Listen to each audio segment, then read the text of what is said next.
یوه شیبه مې نه هېرېږي مورې.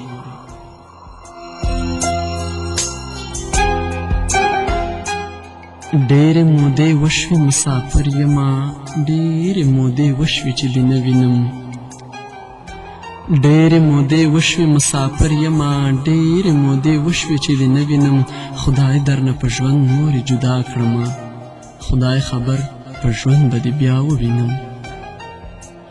څومره چې یادونه دې تازه ساتم، رنګ دې رانه هومره ډېر هېر شوی دی. هغه وخت چې ستا په غېږ کې پروت ومه، هغه وخت والله چې اوس تېر شوی دی.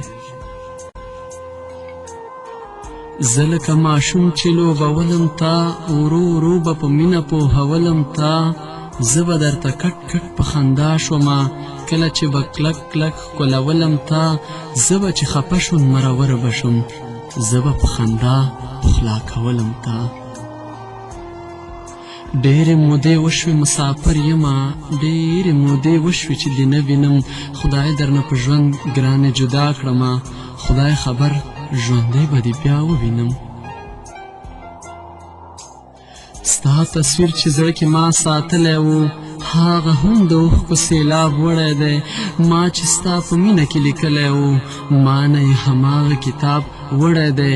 ستا یادونو ما ته اغزي پرېښودل، ما نه یې سور ګل د ګلاب وړی دی. ما خپلې ژړا ته لا هم نه پرېږدي، هېڅکله د غم له یاده نه وځم. زه د مازدیګر د زیړي لمر په شان هېڅ وخت د تورتم له یاده نه وځم. زه خو ستا د پاکې نامې ذکر کړم مورې، ستا به هم له یاده نه وځم. ډېرې مودې وشوې مسافر یمه، ډېرې مودې وشوې چې دې نه وینم. خدای درنه په ژوند مورې جدا کړمه، خدای خبر په ژوند به دې بیا ووینم. ما نه د پوهنتون درسونه پاتې وي، ستا غمونو دومره اسیر کړی یم. ژوند کې مې خوښي په نصیب نشته دی، زه مې پیر همداسې تعبیر کړی یم. ما چې به جګړه کوله بس مې کړه، اوس ښه ډېر ځپلی تقدیر کړی یم.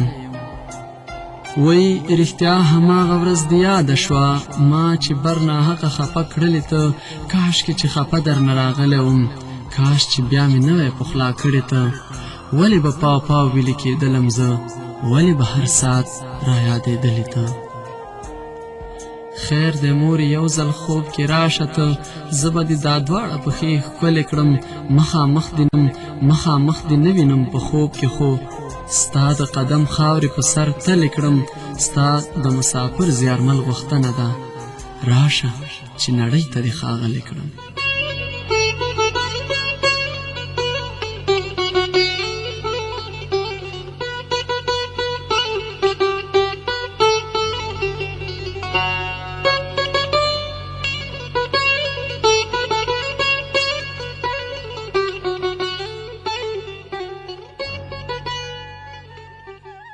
د ننګرهار ملي راډیو درنو اوریدونکو، یو ځل بیا هرکلی د ستورو د کاروان خپرونه ده چې د شپې نږدې تر 9 بجو به دوام لري.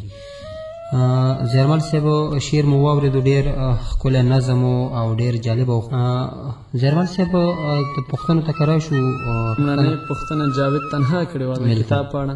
هغه ته همدومره هم چې کتاب نه دی چاپ شوی، خو چاپ ته تیار دی. البته زه ورته نه یم تیار چې چاپ یې کړم، زه ورته وخت نه لرم.